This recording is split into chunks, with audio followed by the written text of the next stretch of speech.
Okay, तो चलिए अब हम न्यूलैंड्स लॉ ऑफ ऑक्टेव को समझते हैं बहुत ही अच्छे तरीके से। तो देखिए यहाँ पे मैंने सारी चीज़ें बेसिकली यहाँ पे लिस्ट करके लिख दिया है, तो सिर्फ आपको समझाना है। तो आइए समझाने की कोशिश करते हैं। इसमें अगर आप नोटिस करें तो आपको पता चलेगा कि यहाँ पे हम कलर कर देते हैं इसके लिए चेंज। आ जाओ बेटा, ये वाला कलर रखते हैं, ठीक है। तो इसमें कहा जाता है 1866 की बात है। देखिए जब हम आपको डोवेराइनर स्ट्रेट से भी पढ़ा रहे थे तो उस टाइम पे आपको पता चला कि वो जो बात थी वो 1817 के आसपास की थी, और अब जो हम बात कर रहे हैं वो कब की बात है, 1866। कहीं ना कहीं लगभग 49 टू 50 ईयर्स का गैप है, 50 साल के आसपास का गैप की बात कर रहा है ये, ठीक है ना। उस टाइम पे जॉन न्यूलैंड आते हैं, केमिस्ट है आपके पास, है ना। उन्होंने क्या कर दिया, अरेंज कर दिया। उस टाइम पे 56 एलिमेंट्स नॉन थे, ध्यान रखिएगा कितने एलिमेंट्स नॉन थे, 56 एलिमेंट्स।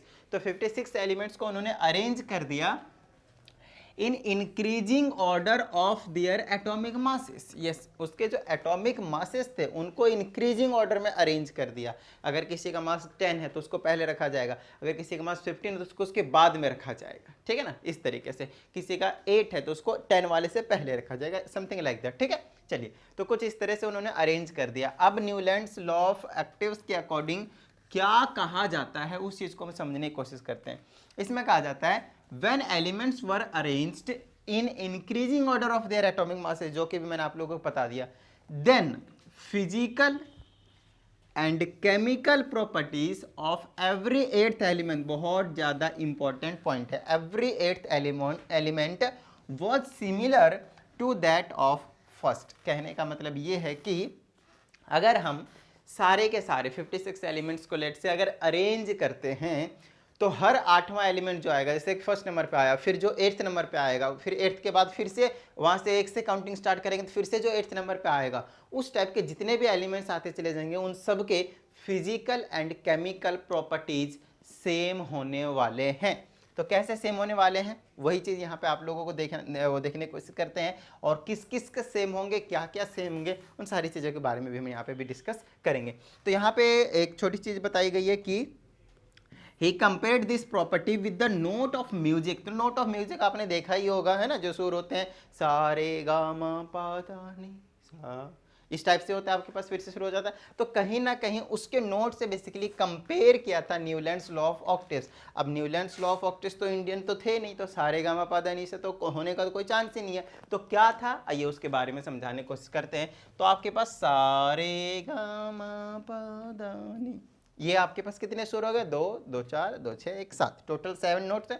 इन 7 नोट्स में जब ये कहाँ के थे, शायद ब्रिटिश इंग्लिश सर्च कर लीजिएगा, मैंने यहाँ पे लिखा नहीं है फिलहाल, तो मुझे पता भी नहीं है, तो यहाँ पे चेकआउट कर लीजिएगा, डो रे मी फा सो ला टी।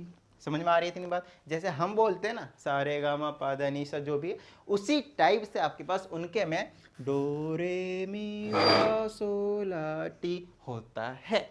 समझ में आ गई बात। तो इसी तरह से आपको पता है कि सारे मगा में पादा नी के बाद वापिस हम सा बोल देते हैं, जो कि यहाँ पे है ही नहीं, 7 सुर ही होते हैं आपके पास। तो दोबारा हम किस में आ जाते हैं, पहले वाले के पास, मतलब पहला वाला जो था वो, और जो 7 के बाद क्या होगा, 8वां वाला वापिस सा होने वाला है। तो कहीं ना कहीं पहले और 8वें का जो सुर है, बेसिकली जो नोट है वो क्या सेम है। उसी टाइप से यहाँ पे भी डो रे मी फा सो ला टी डो, वापिस डो पे आ जाते हैं, तो हर 8वें का क्या हो जा रहा है, सेम हो जा रहा है। उसी टाइप से इन्होंने कंपेयर करके और बताया था। तो क्या क्या है वो चेकआउट कर लेते हैं। जैसे आपके पास हाइड्रोजन है ना, उसके बाद आपके पास कौन सा है, लिथियम बेरिलियम। अब इसका और इसका सेम नहीं मिल रहा है, इसका और इसका मिल रहा है, ध्यान रखेगा, ये वाले एक इस टाइप से पीरियड वाइज बता रखा है मैंने, इनके मिल रहे हैं, चीज़ों को समझने की कोशिश करिएगा।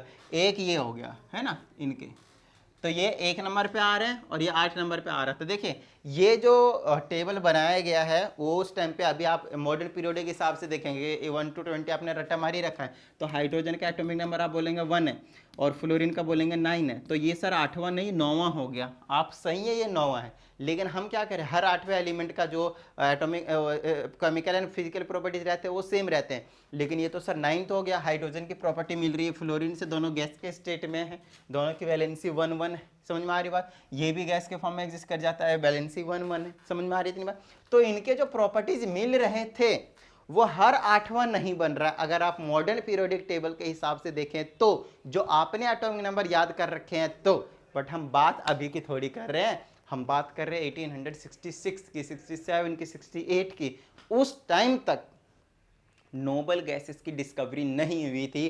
खास बात आपको यहाँ पे ध्यान रखने की जरूरत है, मतलब हाइड्रोजन से लेकर फ्लोरीन के बीच में 2 नंबर पे आता है आपके पास हीलियम। उस टाइम पे ये एग्जिस्ट ही नहीं कर रहा था। जब एग्जिस्ट ही नहीं कर रहा था तो अब बताइए कि 8वां एलिमेंट कौन होगा?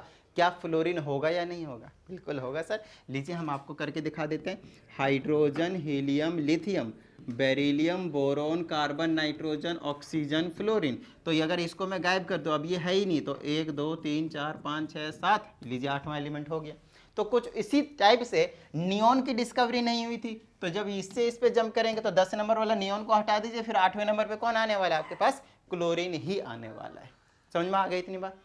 ठीक है, क्लियर है? तो उम्मीद करता हूं आप लोगों को ये चीज समझ में आया होगा। हाँ, कुछ ना कुछ आपके पास यहाँ पे इनके भी ड्रॉबैक्स हैं, डिफेक्ट्स थे इनके टेबल में जो भी थे, है ना, जो भी इन्होंने बताया था उसमें। तो क्योंकि इनके इससे बहुत ज़्यादा प्रॉपर्टीज जो है वो सिमिलर नहीं थे, तो वो हम ड्रॉबैक्स में अभी हम पढ़ लेंगे। क्योंकि इधर सॉलिड आ जाते थे, ये मेटल हो जाते थे, ये नॉन मेटल हैं, ये गैसेस के फॉर्म में एग्जिस्ट करते हैं, ये डायटोमिक के फॉर्म में एग्जिस्ट करते हैं, ये डायटोमिक के फॉर्म में एग्जिस्ट नहीं करते। कहीं ना कहीं ये सारे के सारे में तो अच्छे नहीं थे, लेकिन जो लाइटर एलिमेंट्स थे ना, लाइटर एलिमेंट्स, लाइटर मतलब हल्के एलिमेंट्स, जो स्टार्टिंग वाले एलिमेंट्स थे, उनमें इस प्रॉपर्टी को फॉलो किया जा रहा था। आइए दूसरे वाले ग्रुप को अगर आप नोटिस करें तो कुछ इसको बताया गया है। तो इसमें देखेगा लिथियम, सोडियम, पोटेशियम, कॉपर और रुबिडियम, इन सब के प्रॉपर्टीज एक जैसे रहते हैं और ये हर 8वें एलिमेंट हैं। लिथियम 3 नंबर पे आता है, सोडियम 11 नंबर पे आता है मॉडर्न पीरियोडिक टेबल के हिसाब से, ठीक है ना। तो ये 8वें नंबर पे आ जाएगा, देख लीजिए अच्छे से। उसी टाइप से ये अगला विषय है ना, बीच वाले नोबल गैस को हटा दीजिएगा क्योंकि नोबल गैस की डिस्कवरी नहीं हुई थी। चलिए उसी टाइप से आपको ये वाला देख लेना है, उसी टाइप से ये भी है, ये भी है, ये भी है, ये भी है। देखिए टेबल को खैर रट्टा मारने की कोई ज़रूरत नहीं है, बट हाँ कुछ ऐसे 2-4 एग्जाम्पल जरूर आपको याद रखने हैं जिसकी प्रॉपर्टी मैच हो रही हो 8वें से। समझ में आ रही है? हर 8th एलिमेंट की प्रॉपर्टी मैच हो, उससे आपको जरूर याद रखने हैं। तो ये आपके पास टेबल था, बेसिकली न्यूलैंड्स ने जो कहा था उसके अकॉर्डिंग वाले। और अब हम आगे आ जाते हैं इसी के ही ड्रॉबैक्स के बारे में। Drawbacks of law of octaves. Octaves का मतलब 8 होता है, ध्यान रखिएगा, ठीक है। ऑक्टेव्स का मतलब 8, क्योंकि हर 8वें के एलिमेंट मिल रहे थे, इसलिए लॉ ऑफ ऑक्टेव्स का नाम दे दिया। इसमें मत मारो बंदर कहीं का, ठीक है।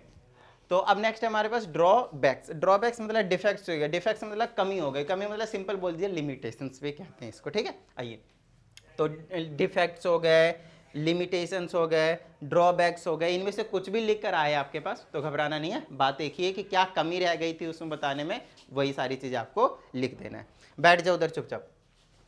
अब क्या करते हैं, इसमें क्या कहा जाता है, इसमें कहा जाता है this law was applicable only for lighter elements. ये चीज़ अभी हमने आपको पहले ही बता दी है ना, लाइटर एलिमेंट्स के लिए अप्लीकेबल है। लाइक अप टू कैल्शियम कह दीजिए, अप टू कैल्शियम क्या लाइट एलिमेंट्स, उसके बाद ये मैच ही नहीं हो रहे थे। समझ में आ रही है इतनी बात? जैसे कि अगर मैं इसकी बात करता हूँ, देखिए ये ना लाइटर एलिमेंट्स है, कैल्शियम से पहले तक के, अब इसके प्रॉपर्टी इनसे मैच नहीं हो रहे, ठीक है। ये सोडियम तक है, सोडियम के बाद इनकी प्रॉपर्टी उतना ज़्यादा मैच नहीं हो रही, ये सॉफ्ट मेटल, ये थोड़ा सा हार्ड मेटल है। कैल्शियम तक मैच हो रहे हैं इसकी, उसके बाद इनकी मेटल प्रॉपर्टी मैच नहीं हो रहे हैं सबसे। उसी टाइप से आगे भी चल रहे थे, तो लाइटर एलिमेंट यहीं तक वैसे भी एप्लीकेबल थे। 56 के 56 एक तो इन्होंने सारे के सारे यहाँ अगर आप नोटिस करें तो अरेंज भी नहीं है। समझ में आ रही है इतनी बात? तो एक तो सारे एलिमेंट्स को भी अरेंज नहीं कर पाए अच्छे तरीके से प्रॉपर्टीज के हिसाब से, और हर एलिमेंट की प्रॉपर्टी मैच नहीं हो रही थी आफ्टर 20 वाले, बोले तो कैल्शियम के बाद वाले, बोले तो जब हैवी एलिमेंट्स आते थे, मास ज़्यादा होते थे जिनके, उन पे ये काम नहीं करता था इनका रूल, ठीक है। तो अप टू कैल्शियम दे दिया, कहता है after calcium every 8th element did not exhibit property similar to that of first. तो आफ्टर कैल्शियम, कैल्शियम के बाद थोड़े से हैवी एलिमेंट्स आने लग गए जिनके एटॉमिक मास ज़्यादा थे, तो उनकी प्रॉपर्टी पहले वाले से मैच नहीं होते थे, उनकी प्रॉपर्टी डिफरेंट हो जाती थी। पहला ये हो गया। दूसरा, Newlands assumed that only 56 elements existed in nature and no more elements would be discovered in future। लो भैया, इनका कहना था कि भैया 56 एलिमेंट अभी 1866 में नॉन है, इसके बाद इन फ्यूचर में कभी भी 56 एलिमेंट से ज़्यादा डिस्कवर नहीं होंगे, जो कि बहुत बड़ी बेवकूफ़ी वाली काम कर दिए थे, है ना। उनके अकॉर्डिंग उस टाइम के हिसाब से सही होगा, बट एक्चुअल में बाद में डिस्कवरी हो गई जिसकी वजह से ये इनके लिमिटेशन में काउंट होने लग गया। नेक्स्ट आपके पास, in order to fit the elements in his periodic table, Newlands assigned one position to 2 elements। समझ में आती है इतनी बात? कहने का मतलब ये है कि अगर इनके टेबल को अगर हम ध्यान से देखें तो दो एलिमेंट को एक ही पोजीशन असाइन कर दिया है, कोबाल्ट को भी और निकल को भी। देख लीजिए अच्छे से, कोबाल्ट को भी और निकल को भी सेम एक ही पोजीशन दे दिया गया है, जिसकी वजह से ये भी इसके लिमिटेशन में काउंट हो गया। और ओवरऑल आपके पास सिर्फ और सिर्फ इतना ही है न्यूलैंड्स लॉ ऑफ ऑक्टेव्स में पढ़ने के लिए। समझ में आ गई बात? ठीक है, उम्मीद करता हूं आप लोगों को मजा आया होगा, समझ में आया होगा। और अगर ऐसा कुछ है तो फटाफट वीडियो को लाइक कर दीजिए। साथ ही अगर आप इस चैनल पे एक नए स्टूडेंट, चैनल को सब्सक्राइब करके बेल आइकन को जरूर प्रेस कीजिएगा। चलिए मिलते हैं अगली वीडियो में, प्रैक्टिस करते रहिएगा। जय हिंद।